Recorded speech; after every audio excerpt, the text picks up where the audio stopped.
Karena ternyata begini Pak Denny. Iya. Kalau saya bisa berubah dengan kekuatan saya nggak perlu Tuhan. Iya. Kita sanggup ya. Kita sanggup. Kenapa sih pendeta ini yang mau bicara gitu? Emang kita nggak punya pendeta lain gitu? Kan ada pendeta yang rapi, yang bagus gitu. Oh, ini ada pendeta masuk ke klub malam, dunia hiburan. Hidup bukan apa kata orang, betul. Tapi apa kata Tuhan. Kita hancur bukan karena Tuhan. Jadi Tuhan itu punya cara untuk meluruskan jalan hidup manusia. Bahwa Yesus itu ada, Yesus itu mengasihi semua orang, Dia baik.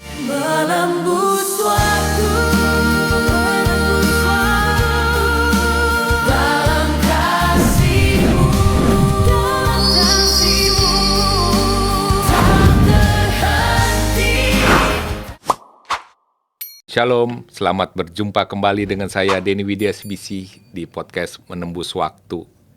Ada sebuah kalimat bijak yang mengatakan, setiap orang suci memiliki masa lalu, dan setiap orang berdosa memiliki masa depan. Hari ini di hadapan saya telah hadir seorang pria yang hidupnya menjadi bukti nyata dari kalimat tersebut.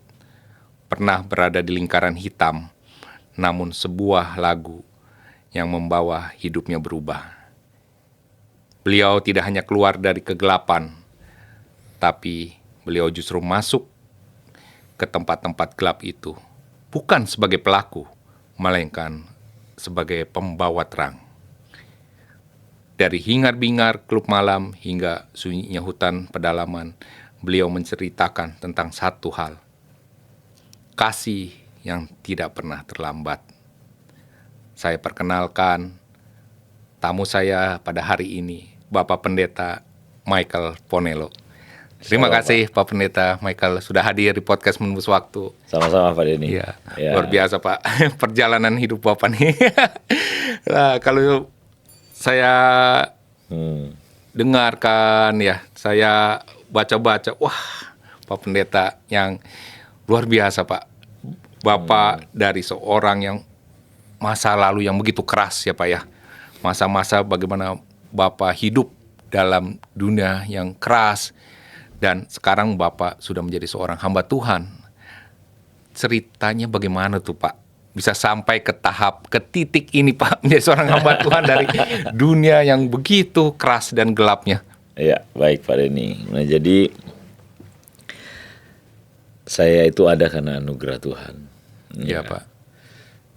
Jadi Tuhan itu sangat mengasihi semua ciptaannya. Iya.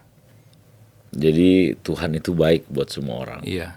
Tapi tidak semua orang mengalami atau merasakan kebaikan Tuhan. Iya.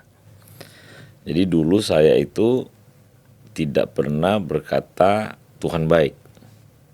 Oh. Karena dari realita yang saya lihat, Iya. justru saya katakan Tuhan itu nggak adil. Oh. Sampai saya juga berkata Tuhan itu nggak ada. Iya. Jadi dia seorang ateis. Ateis tidak. Iya. Ya hampir mengarah ke sana. Oh. Ya tapi saya nggak ngerti, nggak disebut ateis yang. Tapi sorry Pak, sejak kecil Bapak sudah diajarkan mengenal Tuhan nggak Pak? Oh sudah. Sudah. Oh. Saya dari kecil udah ikut sekolah minggu. Oh iya. Di kampung. Iya. Oh. Tapi perjalanan setelah saya mulai remaja itu, saya banyak melihat peristiwa yang menyakitkan hati. Oh.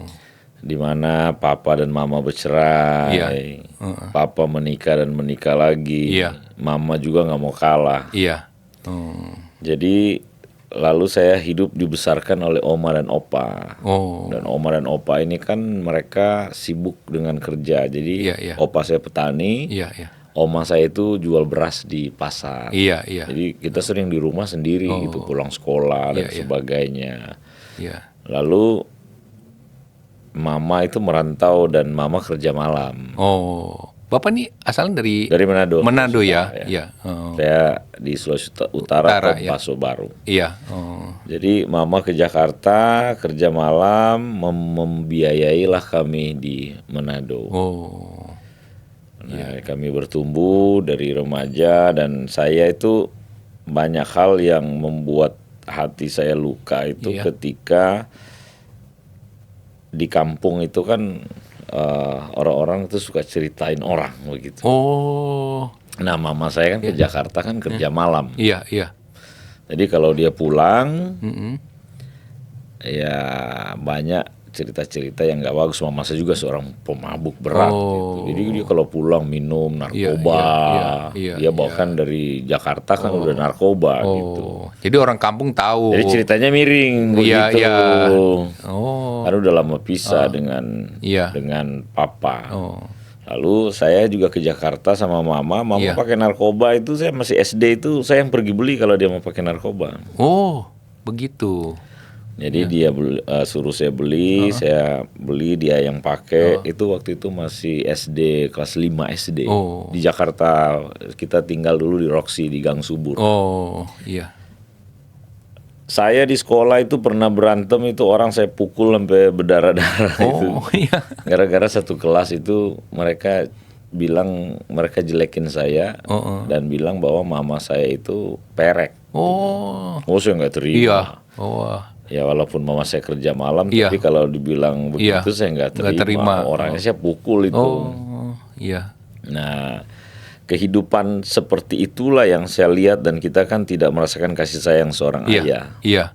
Jadi mama saya menikah dan menikah lagi. Jadi kenal dengan kami, tapi kami tidak mendapatkan satu wujud kasih sayang seorang ayah. Jadi, tapi mama menyayangi, mengasihi. Mama sangat mengasihi. Sangat mengasihi, ya. Jadi cara mama mengasihi itu adalah bagaimana anak-anak ini mereka bisa makan, mereka bisa bertumbuh besar, tapi dengan cara yang salah. Nah, dan ini kan berdampak gitu. Kita memberikan makan kepada anak-anak kita dengan cara yang salah. Anak-anak kita juga nanti ke depan pasti dengan cara yang salah, kan begitu.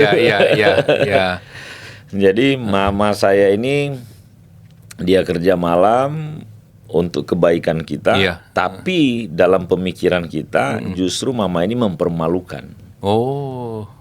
Di kampung ceritanya nggak bagus, di sini ceritanya nggak bagus. Jadi saya dan kakak saya itu masih remaja, kita udah narkoba berat. Saya diajak kakak saya itu masih SMP udah pakai narkoba. Jadi orang tua yang ya sampai kakak saya dan saya pun kepahitan sama orang tua. Mama tahu tuh ya?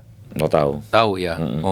Dan mama bagaimana? Jadi berjalannya waktu, mama saya ini karena dia kan narkoba nih. Setelah kami tumbuh besar kami narkoba. Kami pakai narkoba di depan dia. Jadi udah dibiarkan aja gitu. Udah biasa. Pernah dulu mama saya mau kasih racun kita satu keluarga.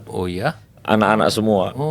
Jadi di benak pikirannya itu, daripada anak saya nanti matinya berlahan dengan narkoba, mending saya kasih racun. Kan mama yang masak gitu. Waktu itu di Jakarta Barat. Di Jakarta Pusat di Roxy. Jadi dia udah rencana, tapi dia menurut kesaksian dia mendengar ada suara yang melarang, jangan. Itu anak-anakku, itu anak-anak Tuhan. Wah. Gitu. Anugerah itu ya. Anugerah. Jadi dia nggak jadi untuk melakukan itu. Tapi sempat udah mau pergi beli racun.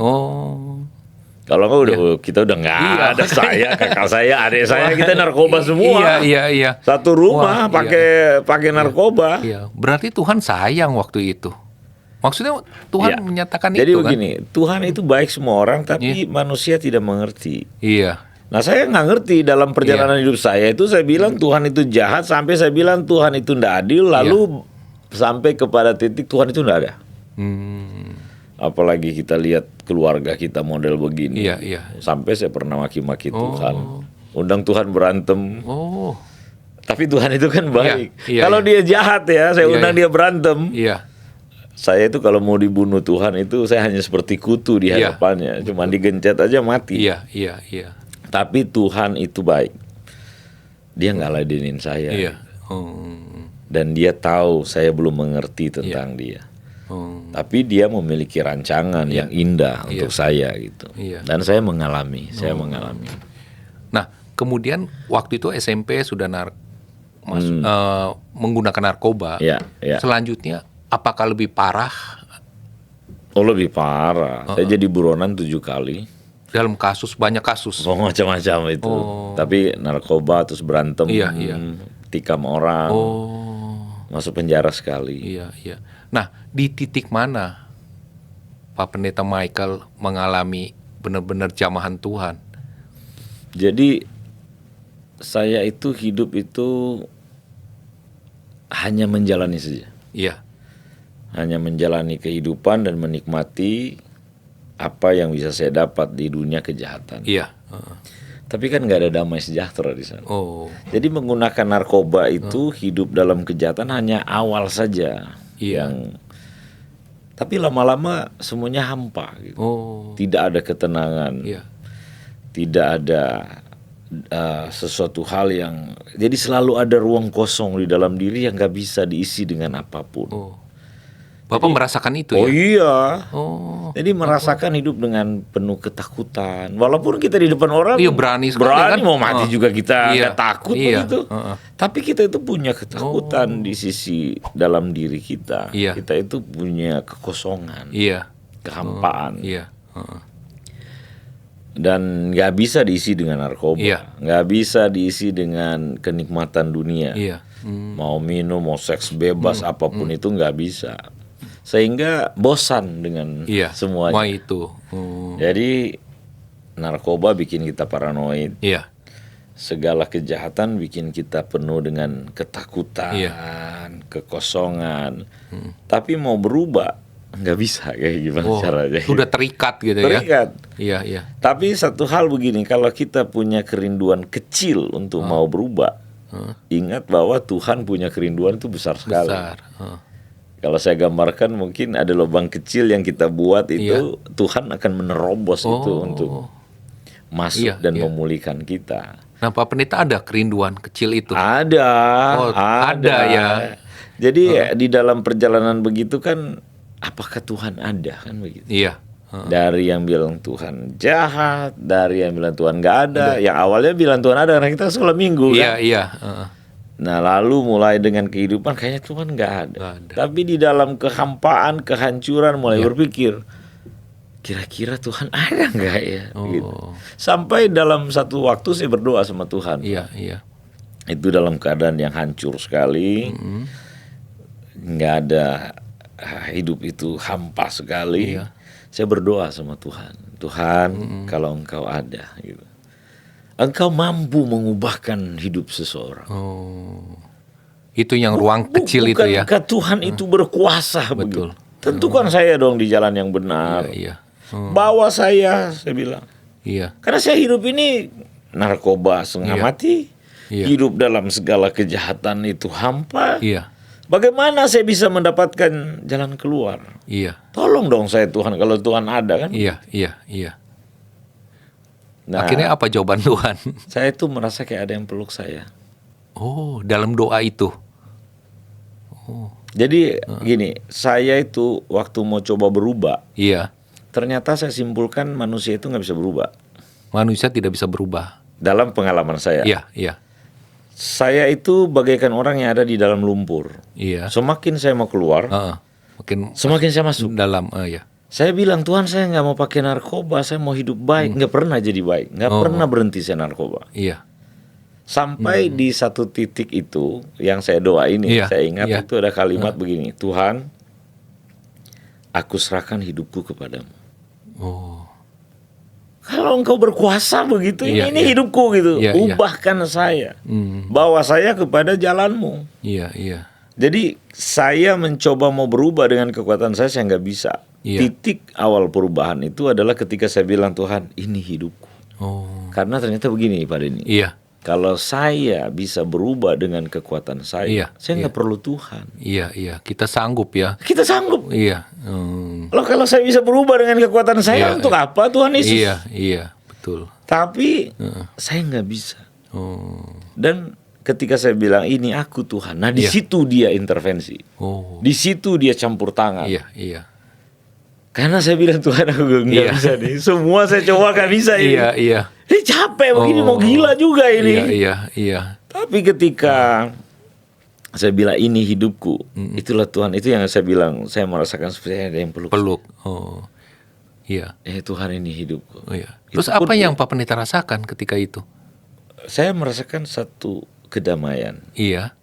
Yang belum saya rasakan. Oh. Tapi setelah itu masih hidup seperti biasa. Oh, belum berubah. Belum, saya kan enggak, tapi saya sudah menyerahkan hidup saya. Saya mengalami satu sentuhan, merasakan seperti dipeluk, diterima begitu. Iya. Terus saya berproses. Oh. Nah, tapi Tuhan atur itu. Saya punya kerjaan di dunia malam. Saya dulu agen penyedia penari striptis. Banyak anak-anak saya ketangkap. Jadi Tuhan itu berkuasa menutup segala jalan-jalan yang kita lakukan, hal-hal yang jahat. Oh, itu bagian dari proses Tuhan. Iya, tapi kita udah serahkan hidup kita sama Tuhan kan? Iya. Tuhan nggak mau lakukan sesuatu kalau kita nggak mau serahkan hidup sama Tuhan. Betul. Tapi ketika saya bilang Tuhan ini hidupku, dia intervensi. Oh. Tiba-tiba masalah di tempat pekerjaan. Saya jadi buronan lagi. Oh, banyak tekanan dan sebagainya sampai saya harus lari sampai ke Palembang. Nah, di Palembang inilah saya ke sekolah Alkitab. Oh. Justru di situ. Di situ. Jadi Tuhan itu punya cara untuk meluruskan jalan hidup manusia. Iya. Tapi gini, kita harus akui dia. Iya. Iya kan? Iya. Akuilah dia dalam segala jalanmu, maka ia akan meluruskan. Iya. Ya meluruskan kita kadang nggak mampu. Betul. Nggak bisa. Iya. Tapi ketika kita bilang Tuhan ini hidupku nih, Dia bawa saya sedemikian rupa, lalu saya dipulihkan olehnya, saya mengalami perjumpaan pribadi dengan dia, bahwa dia benar-benar ada. Saya minta ampun dengan dosa-dosa saya. Lalu saya berproses setiap hari sampai hari ini. Iya. Nah, titik di mana Pak Pendeta ikut sekolah Alkitab, Pak? Itu momen apa yang bisa Bapak kok akhirnya masuk sekolah Alkitab itu? Di Palembang itu. Jadi sebenarnya begini, saya itu buronan dari Pulau Dewata di Bali. Lalu saya lari ke Surabaya.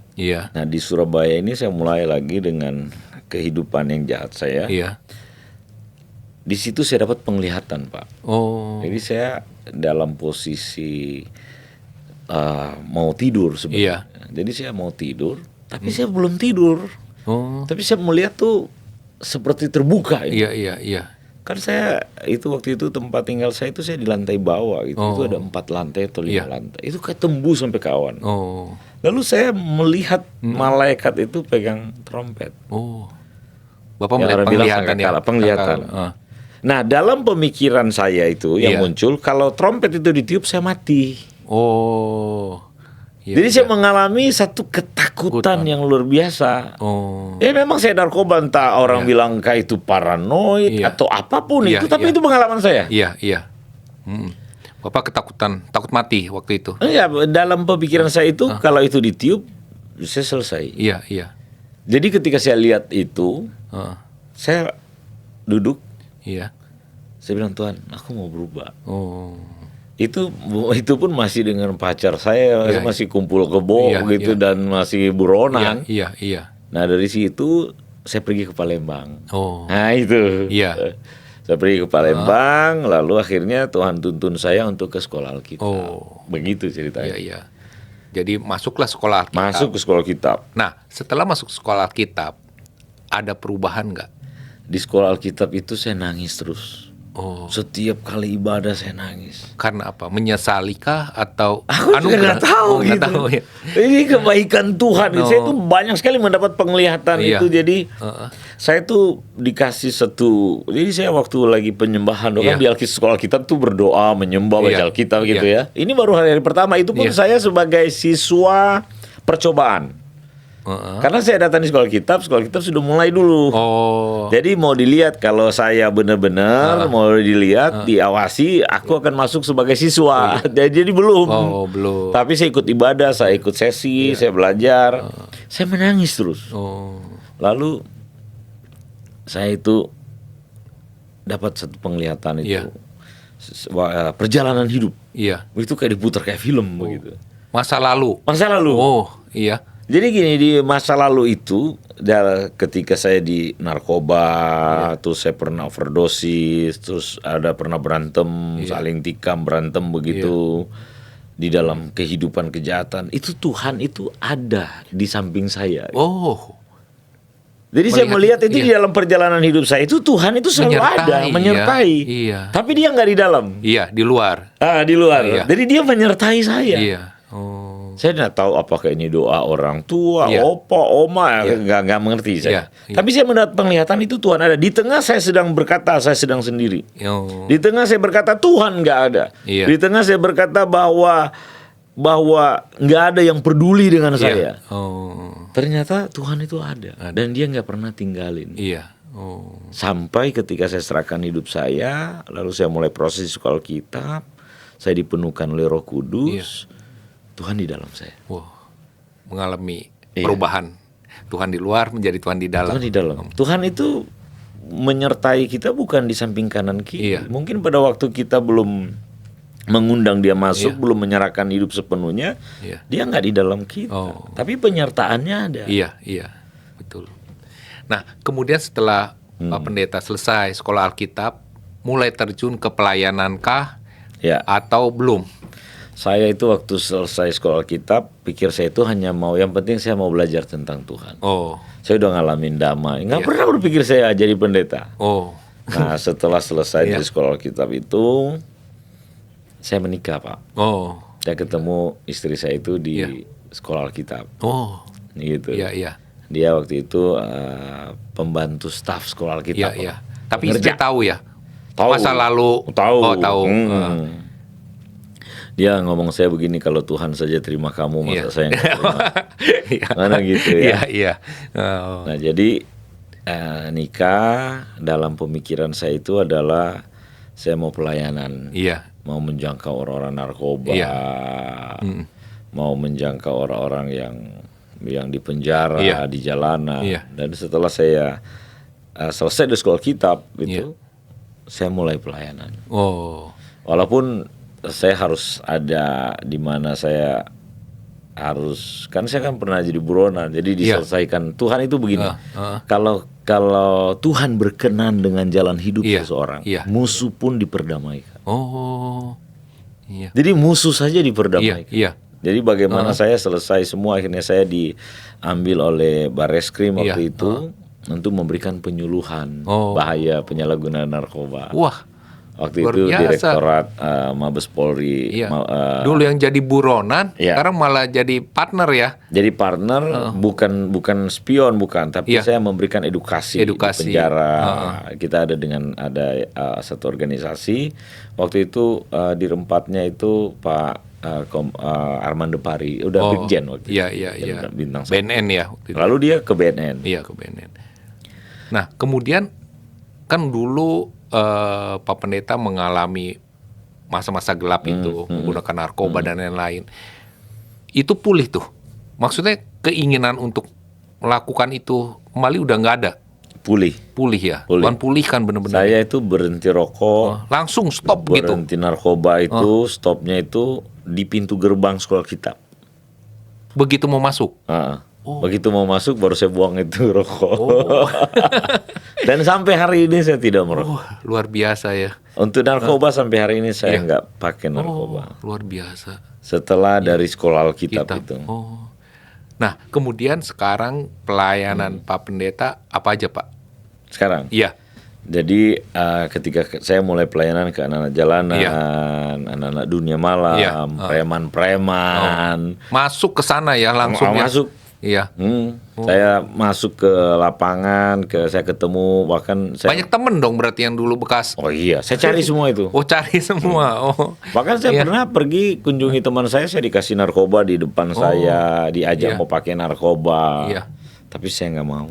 Saya bilang saya udah bertobat bener-bener. Kaget mereka.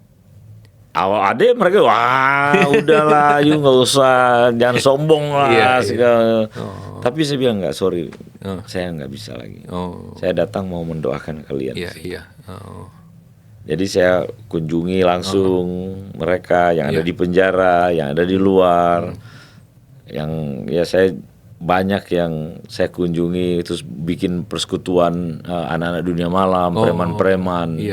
Ibadahnya malam jam 7, jam 8. Saya ajak mereka untuk datang ke Tuhan.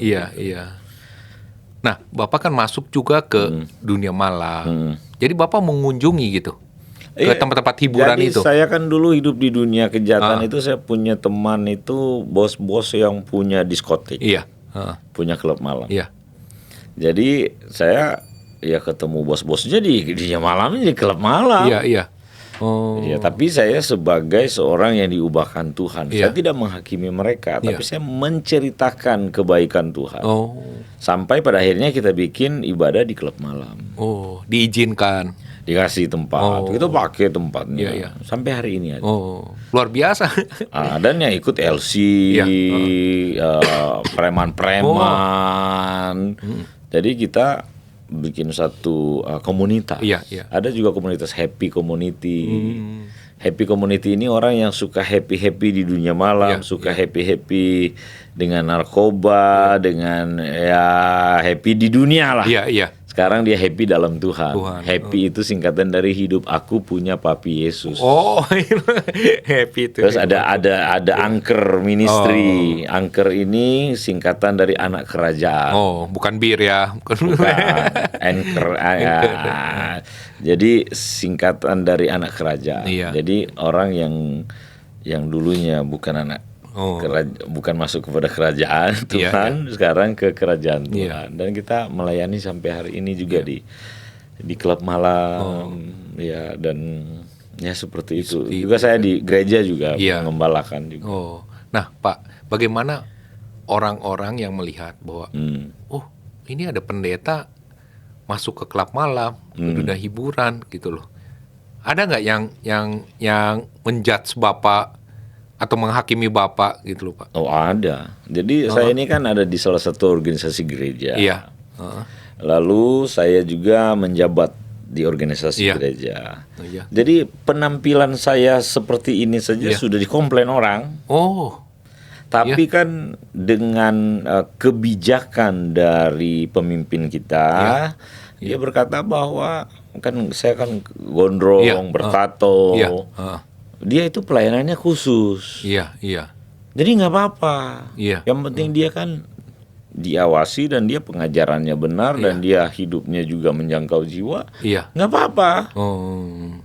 Seperti itu. Nah, tapi tetap juga saya mengalami yang namanya penolakan-penolakan juga dan dicurigai, disalahpahami oleh orang-orang, oleh hamba-hamba Tuhan juga, pendeta-pendeta juga. Iya, iya. Tapi kan begini, saya hidup bukan apa kata orang, betul, tapi apa kata Tuhan. Dan saya menjadi diri saya yang sekarang, yang seperti apa yang Tuhan mau. Iya, iya. Bukan seperti apa yang orang mau. Iya, iya. Dan saya kan nggak cari mimbar pelayanan, nggak cari panggung.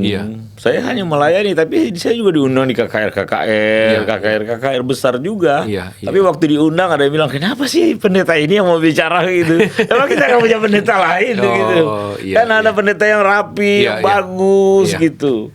Ya saya bilang, kalau saya dengar begitu saya hanya berjiwa besar saja. Kalau Tuhan yang buka nggak ada yang tutup. Kalau yang Tuhan tutup nggak ada yang buka.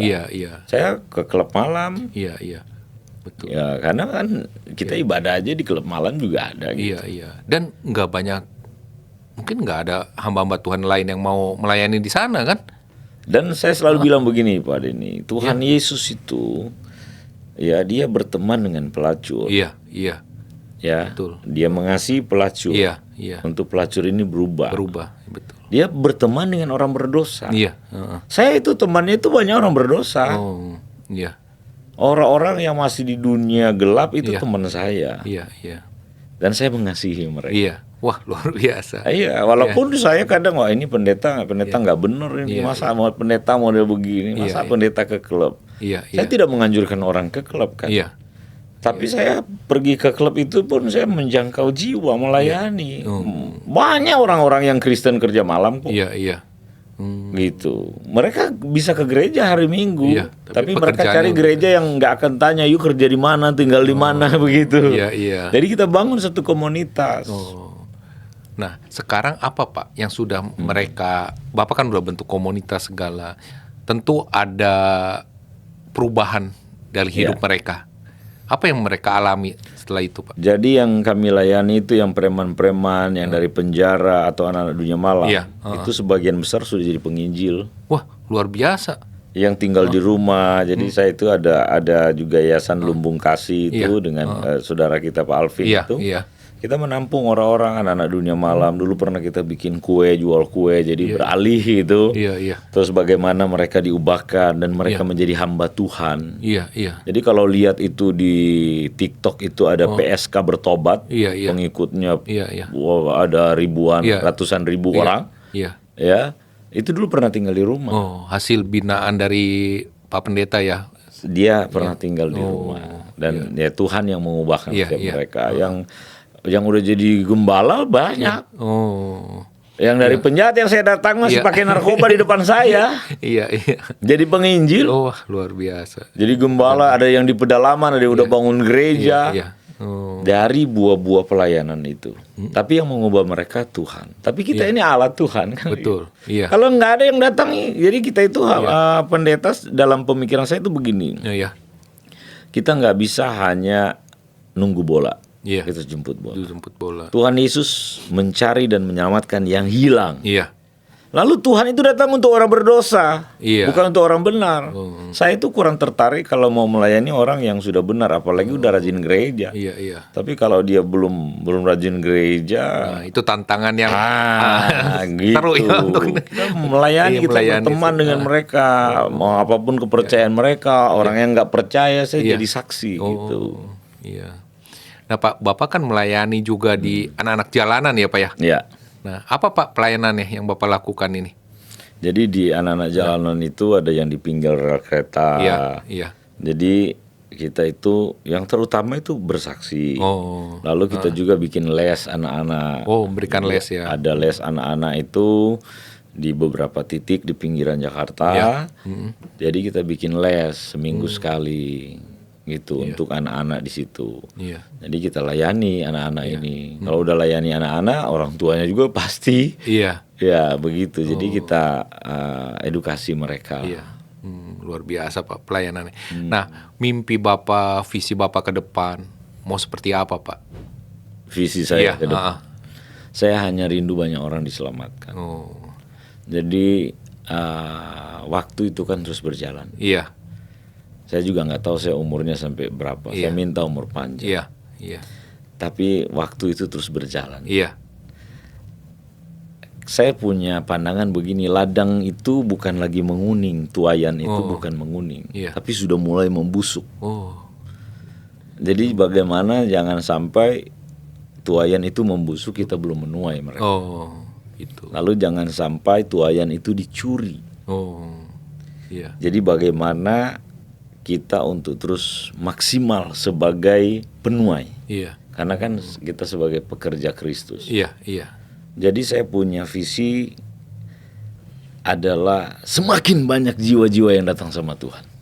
Amin. Itu saja. Untuk kemuliaan Tuhan. Untuk kemuliaan Tuhan ya.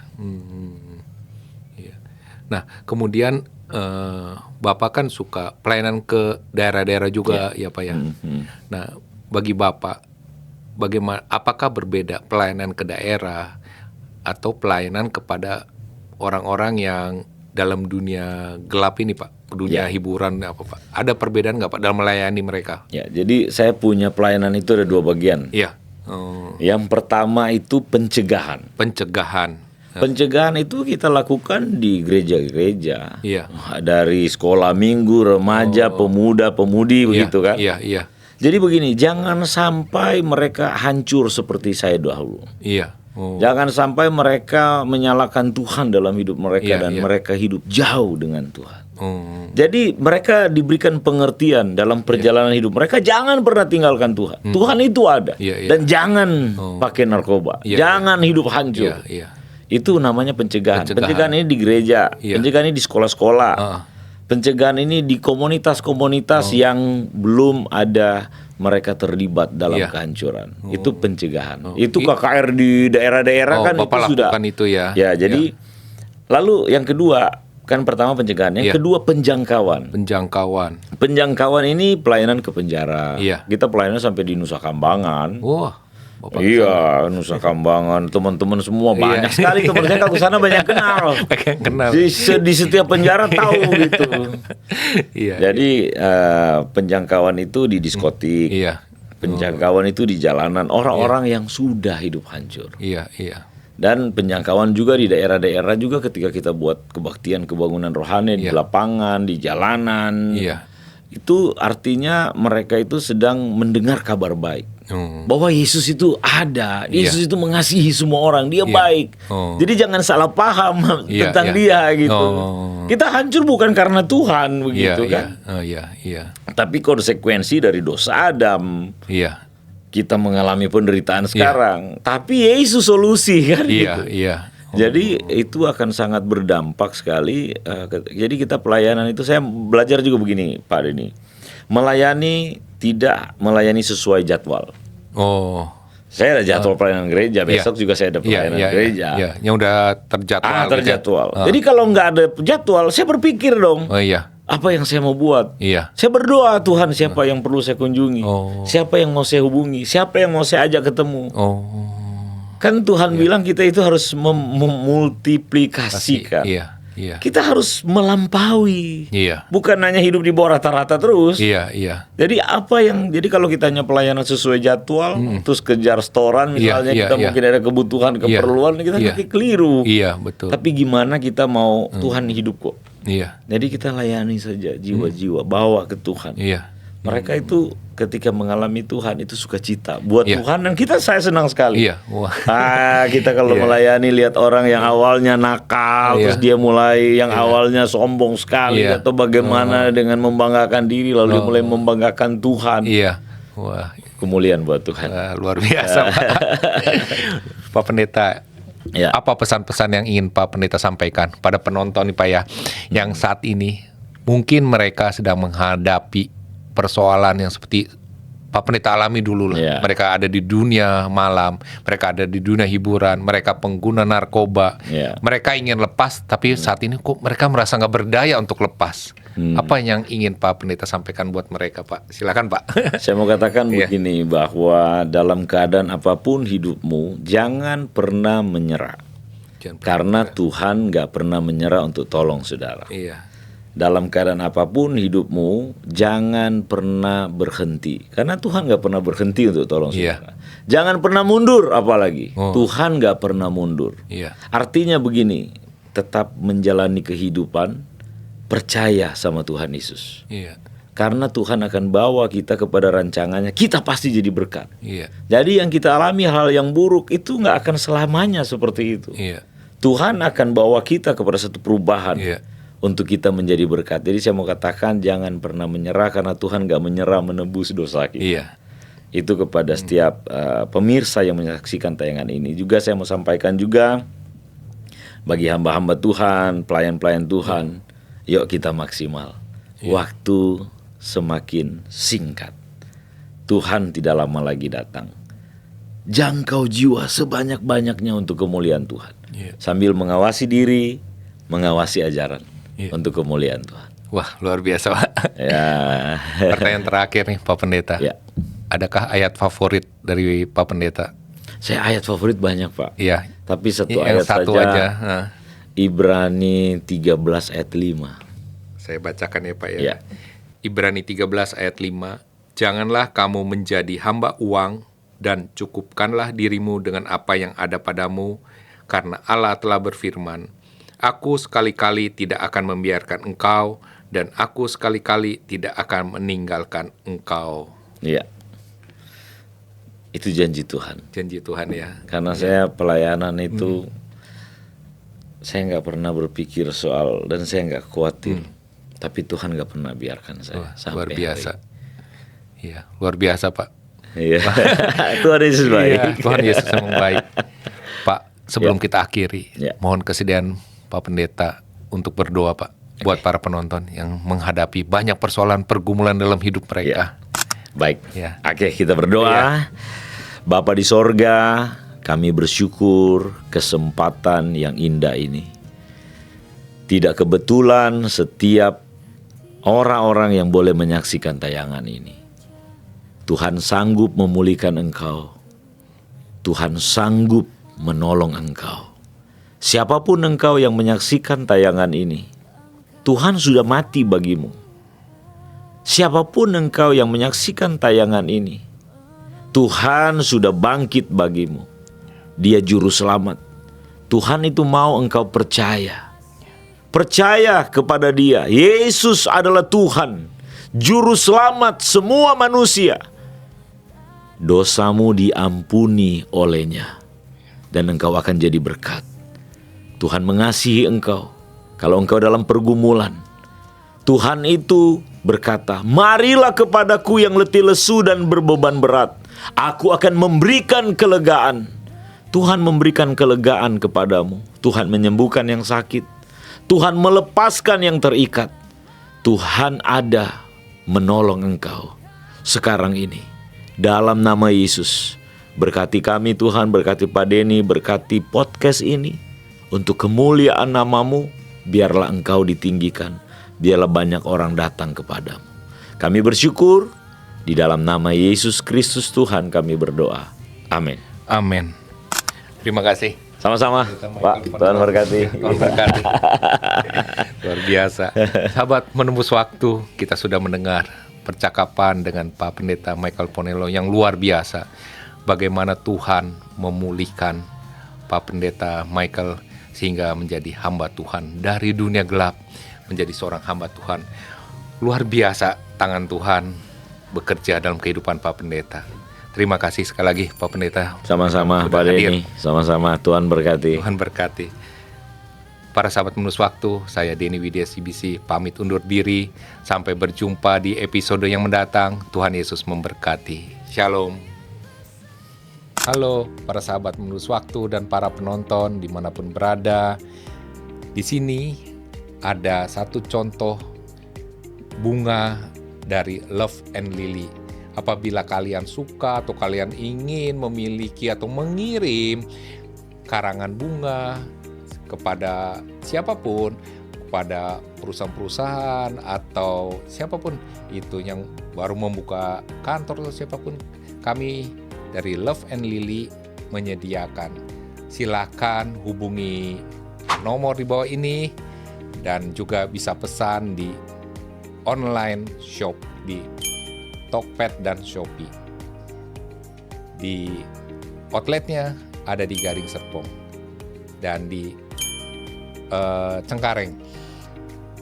Ya silakan lihat di bawah ini. Bye-bye.